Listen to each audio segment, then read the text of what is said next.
Hello बच्चों, welcome back to our channel translation and Rajbhasha. तो आज का जो हमारा छोटू सा ऐसे है वो छोटा सा इसलिए है क्योंकि इसमें एक बड़ी सी चीज़ है। वो बड़ी सी चीज़ ये है कि यहाँ से लेकर जो श्री जयंत चौधरी जी से शुरू हुआ है, ये सेंटेंस यहाँ से शुरू होकर यहाँ पे ख़त्म हुआ है। तो हो सकता है कि आपको आपके CHT मेंस एग्ज़ाम में जो ट्रांसलेशन आए या फिर ITBP का जो ट्रांसलेशन वाला एग्ज़ाम है 100 नंबर का, जिसमें सिर्फ ट्रांसलेशन है ITBP वाले में, तो उसमें आपको यहाँ ऐसे ही बड़े बड़े सेंटेंसेस जो एक बार में कंबाइंड बड़े सेंटेंसेस हो वो आ सकते हैं। तो हमें ये भी सीखना है कि हम इस तरीके के सेंटेंसेस के साथ, इस तरह के वाक्यों के साथ किस तरह से डील कर सकते हैं। ठीक है, तो यहाँ पे क्या है कि जो सेंटेंस शुरू हो रहा है वो हो रहा है एक व्यक्ति के इंट्रोडक्शन से। वो व्यक्ति कौन है? श्री जयंत चौधरी जी। ठीक है, क्या है वो? Union minister of state for the ministry of skill development and entrepreneurship. अब यहाँ पे उनका इंट्रोडक्शन है, यहाँ पे है कॉमा, बिल्कुल। तो यहाँ से लेके पहले यहाँ तक जो हम कॉमा में है उसको हम ट्रांसलेट करेंगे। ठीक है, तो यहाँ पे आपको कौन कौन से वर्ड्स पता होने ज़रूरी है, शब्द जो आपको जानने हैं। यूनियन मिनिस्टर को हम बोलते हैं, क्या बोलते हैं? केंद्रीय मंत्री। ठीक है, केंद्रीय राज्य मंत्री स्टेट के साथ। ओके, फिर स्किल डेवलपमेंट कौशल विकास, एंटरप्रेन्योरशिप उद्यमिता, मिनिस्ट्री के लिए मंत्रालय। तो हम यहाँ पे इतने का पहले ट्रांसलेशन कर लेंगे, उसके बाद देखते हैं कि इन्होंने किया क्या है। ठीक है, तो कौशल विकास, कौशल विकास और उद्यमिता मंत्रालय, क्या है? मिनिस्ट्री कौशल विकास और उद्यमिता मंत्रालय के केंद्रीय राज्य मंत्री। अच्छा, और सारे बच्चों सुन लो, तुम लोग ना जो वीडियोस तुम देखते हो मेरे ये लॉन्ग फॉर्म वाले वीडियोस जो है, तो इनको 1.5x में 1.25x में देखा करो। इतना स्लोली जो मैं लिखती रहती हूँ इसमें तुम लिखते जा रहे हो, ये इतना इतना टाइम नहीं तुम्हारे पास। ठीक है, फटाफट वीडियो देखो, जो मैं सिखाने की कोशिश कर रही हूँ उसको सीखने की कोशिश तुम करो और चलते बनो वीडियो में। आराम आराम से वीडियो देख के अपना समय बर्बाद करने की, समय गंवाने की, वो भी इतने क्रूशियल टाइम पे कोई ज़रूरत नहीं है। फटाफट जो मैं बता रही हूँ उसको देखो, सीखो, जहाँ डाउट है वो मुझसे पूछो और फिर आगे बढ़ो। ठीक है, राज्य मंत्री श्री कौशल, सॉरी मैंने कौशल क्यों लिख दिया? ओ, कौशल यहाँ से आ गया, आई एम रियली सॉरी। देखो तुम लोग को बताने के चक्कर में गड़बड़ हो गया। ठीक है, राज्य मंत्री श्री जयंत चौधरी ने, अब उन्होंने कुछ किया है, देख लेते क्या किया है। जो श्री जयंत चौधरी जी है, जो कि कौन है? कौशल विकास और उद्यमिता मंत्रालय के राज्य के केंद्रीय मंत्री ने inaugurated the national skill training institute extension centre at the Andhra Pradesh medical take zone campus इन विशाखापट्टनम।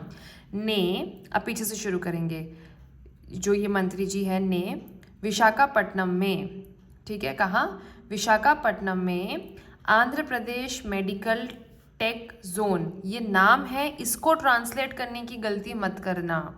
ठीक है, Andhra Pradesh medical take zone, प्रौद्योगिकी जोन वोन करने की ज़रूरत नहीं है, जैसा लिखा है वैसा ही लिखना है हमको, और लास्ट में ब्रैकेट भी डालना है।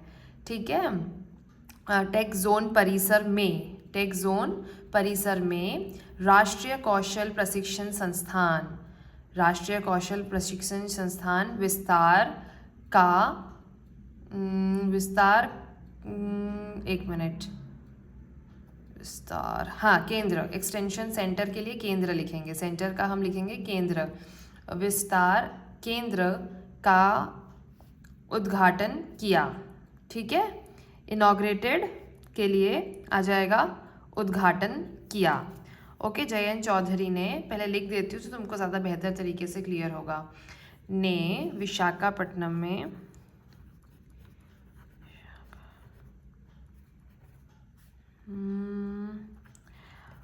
यही स्पेलिंग होती है जहाँ तक मुझे ध्यान आ रहा है विशाखापट्टनम की, फिर भी तुम लोग एक बार चेक कर लेना।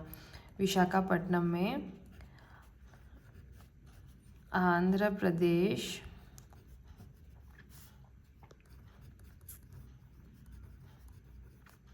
मेडिकल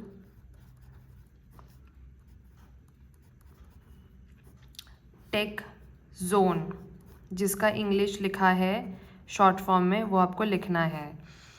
टेक जोन परिसर, परिसर हम किसके लिए लिख रहे हैं? कैंपस के लिए। पुरानी क्लासेस में मैंने बताया है, जहाँ पे कैंपस आया था एक बारी, वहाँ मैंने बताया था कि परिसर लिखना है आपको कैंपस का, ठीक है। परिसर में क्या किया है? मैं राष्ट्रीय कौशल, नेशनल स्किल ट्रेनिंग यानी कि प्रशिक्षण, ये सारे वर्ड्स होते हैं जो आपको थोड़े बहुत याद होने चाहिए, ठीक है। संस्थान, विस्तार हम किसके लिए लिख रहे हैं? एक्सटेंशन के लिए, जो आगे और बढ़ा दिया जाता है ना, उसको हम एक्सटेंशन बोलते हैं। विस्तार केंद्र, केंद्र किसके लिए? सेंटर के लिए, एक्सटेंशन सेंटर, ठीक है। केंद्र का उद्घाटन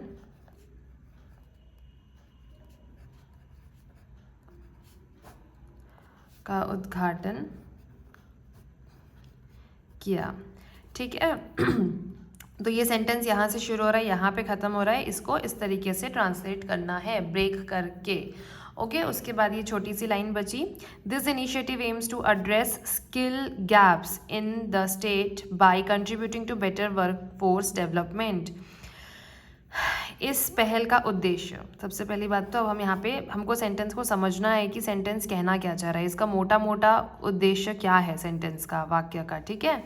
इस पहल का उद्देश्य बेहतर कार्यबल, बेहतर वर्कफोर्स को हम कार्यबल कहते हैं, ठीक है। बेहतर कार्यबल विकास में योगदान देकर, कंट्रीब्यूटिंग के लिए योगदान देकर, बाई के लिए देकर, ठीक है, योगदान देकर राज्य में कौशल कमियों को दूर करना है। इसका उद्देश्य क्या है? कौशल कमियों को दूर करना किसका उद्देश्य है? इस पहल का।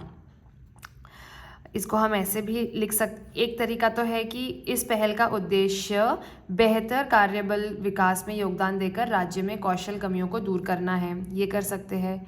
या फिर कर सकते हैं बेहतर कार्यबल विकास में योगदान देकर राज्य में कौशल कमियों को दूर करना इस पहल का उद्देश्य है। चाहे तो आप स्टार्टिंग से स्टार्ट कर लो या तो फिर पीछे से स्टार्ट कर लो, ठीक है। तो मैं स्टार्टिंग की तरफ से, ऊपर की तरफ से स्टार्ट करती हूँ, तो मैं उसको ऐसे लिख रही हूँ, ठीक है।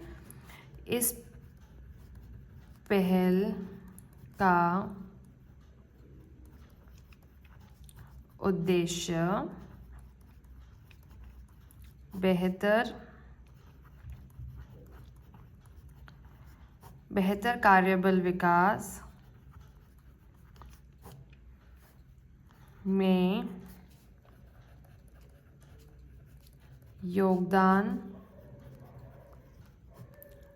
देकर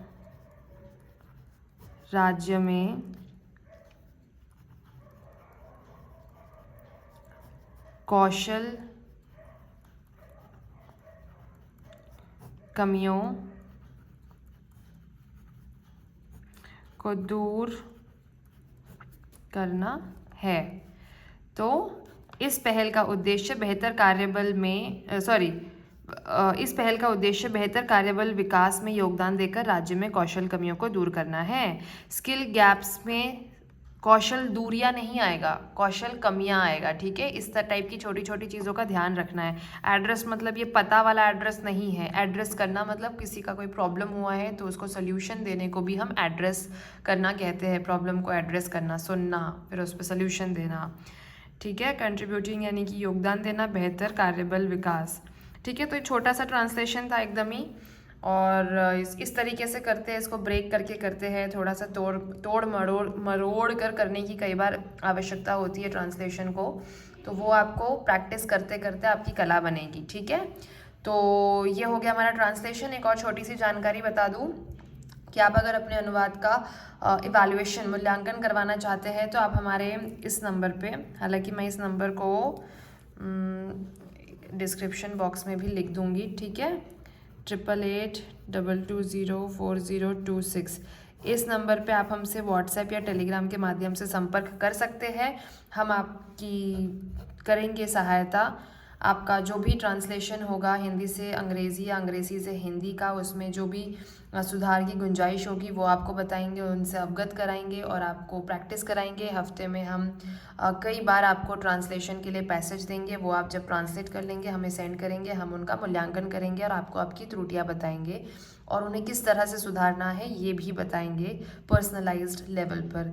इसके अलावा हम आपके एसेज जो आप निबंध लिख रहे हैं हिंदी में या अंग्रेज़ी में, उसका भी मूल्यांकन करेंगे और आपको एक अच्छा ऐसे किस तरह से लिखा जाता है, कौन सी गलतियों से आपको बचना है, इसके बारे में भी बताएंगे, ताकि ऐसे में और ट्रांसलेशन में जब आप अपना एग्ज़ाम लिखने बैठे तो उसमें आपके ज़्यादा से ज़्यादा नंबर आ सके। और अगर आपके प्री में कम नंबर भी आए हैं तो भी एक अच्छे मेंस की प्रिपरेशन के साथ आप किस तरीके से क्लियर कर सकते हैं CHT 2024 के पूरे एग्ज़ाम को, ये भी हम आपको अपने ही उस इवैल्यूएशन के दौरान बताएंगे, ठीक है।